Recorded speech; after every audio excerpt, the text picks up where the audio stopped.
Mari kita berdoa.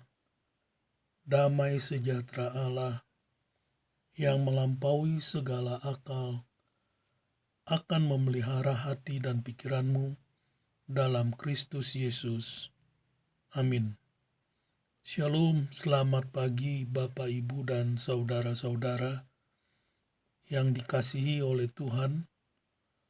Pemberitaan firman Tuhan pada pagi hari ini terambil dari kitab Kolose, pasalnya yang ketiga ayatnya yang ke-12 sampai dengan yang ke-17.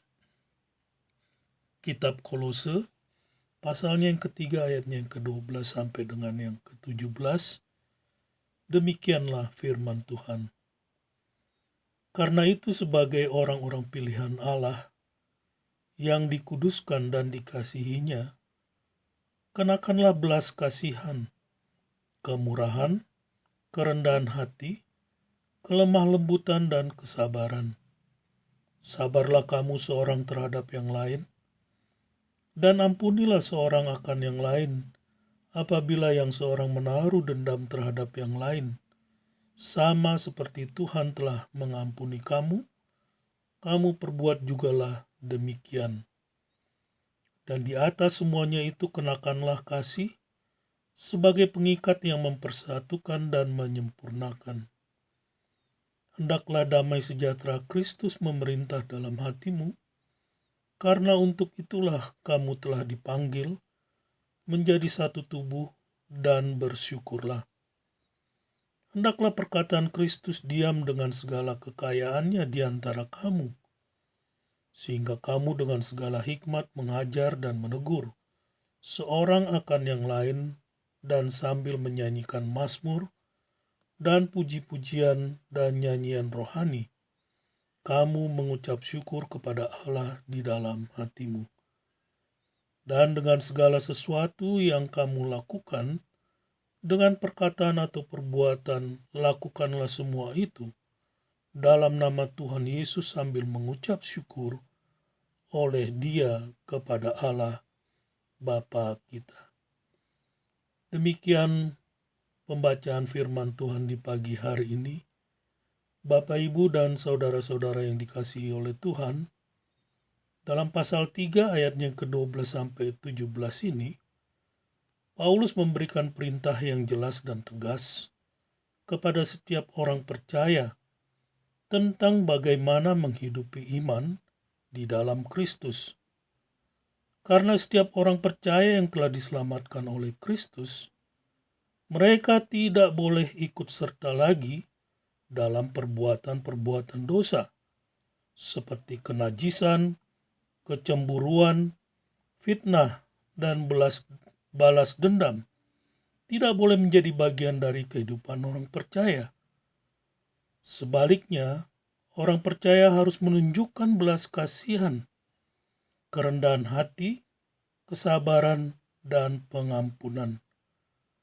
Namun di atas segalanya, Paulus juga menekankan bahwa sebagai pengikut Kristus, kita harus menunjukkan kasih kepada sesama orang percaya. Karena kasih kita di dalam Kristus itulah yang mempersatukan sesama orang percaya.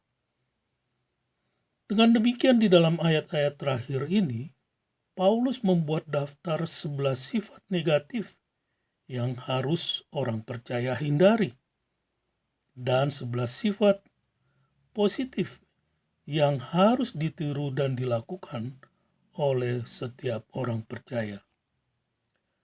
Di dalam ayat ini juga Paulus meringkaskan segala ajarannya dengan kalimat yang mencakup semuanya, yaitu apapun yang kamu lakukan. Artinya apapun itu yang kita lakukan harus merupakan satu kesatuan di dalam perkataan dan tindakan.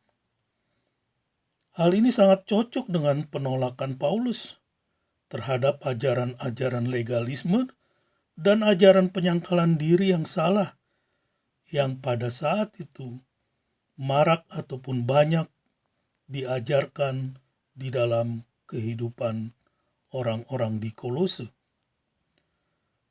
Sebab hubungan kita dengan Kristus, demikian Paulus mengatakan, bukanlah tentang seperangkat aturan.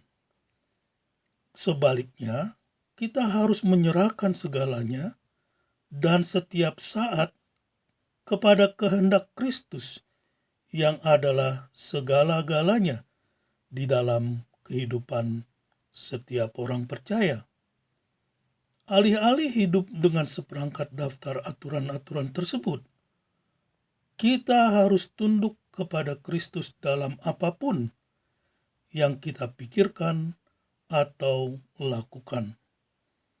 Paulus berkata demikian, karena itu kalau kamu dibangkitkan bersama dengan Kristus, carilah perkara yang di atas, di mana Kristus ada, duduk di sebelah kanan Allah. Pikirkanlah perkara yang di atas, bukan yang di bumi. Bapak, Ibu, Saudara yang dikasihi oleh Tuhan, dengan begitu, ajaran Paulus sekali lagi mencakup segalanya, yaitu kita harus melakukan segala sesuatu di dalam nama Tuhan Yesus. Ungkapan terakhir itu meliputi pengucapan syukur kita kepada Allah Bapa melalui Dia, yaitu Yesus Kristus.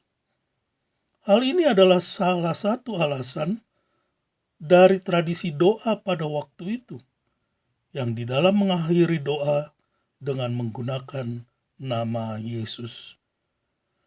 Meskipun kita tidak diharuskan mengucapkan kata-kata ini dalam doa, namun idenya adalah sesuatu yang benar, yaitu kita berterima kasih kepada Allah Bapa di dalam nama Yesus, sebab hanya melalui Yesus kita diselamatkan dan memiliki hidup yang baru.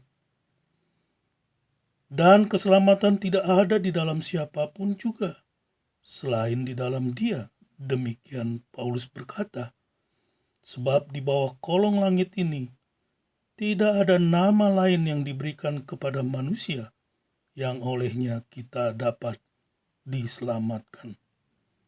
Selamat beraktivitas, Tuhan memberkati. Bapa, terima kasih untuk firman-Mu di pagi hari ini. Kami diajarkan oleh Tuhan untuk melakukan apapun yang kami kerjakan di dalam nama Tuhan Yesus. Terima kasih ya Tuhan, terpujilah nama-Mu. Di dalam nama Tuhan Yesus kami berdoa.